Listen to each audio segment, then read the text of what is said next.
Si tu as l'habitude d'écouter de la musique en travaillant, tu es tombé sur la bonne vidéo. Je vais t'expliquer pourquoi il est fortement déconseillé de le faire si tu cherches à optimiser tes efforts. Évidemment, ces conseils sont valables uniquement si tu veux travailler de façon 100% efficace sur une tâche qui demande toute l'attention et le focus de ton cerveau. Si au contraire tu dois faire la vaisselle ou que ton travail consiste en des tâches très répétitives, la musique va moins te pénaliser et ses bienfaits vont se faire ressentir. Mais si tu as cliqué sur cette vidéo, c'est sûrement parce que tu cherches à devenir plus efficace et à ne pas faire travailler ton cerveau dans de mauvaises conditions. Par mauvaises conditions, j'entends des conditions non optimales. Car ça serait bête de gâcher les pouvoirs incroyables de notre outil le plus précieux. Pour faire simple, la musique t'empêche de rentrer dans l'état que les scientifiques ont tendance à appeler le flow.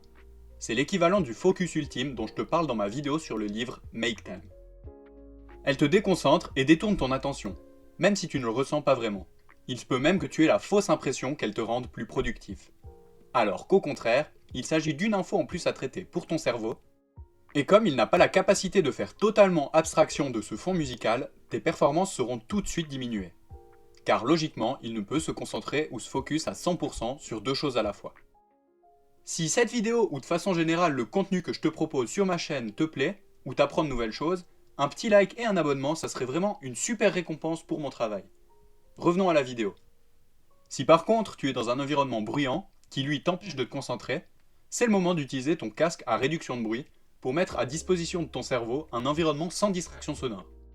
Ce n'est pas mon cas, mais pour certaines personnes, l'usage des bruits blancs peut s'avérer une bonne solution quand le besoin se fait ressentir.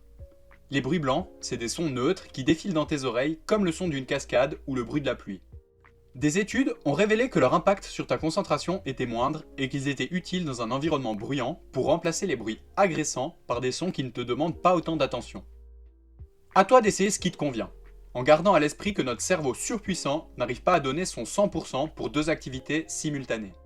Apprendre ton vocabulaire d'espagnol et écouter le dernier son de Drake en même temps égale un résultat mitigé dans les deux activités. Un voc mal ancré dans ta mémoire et une écoute du morceau de Drake gâché par le mot cerveza.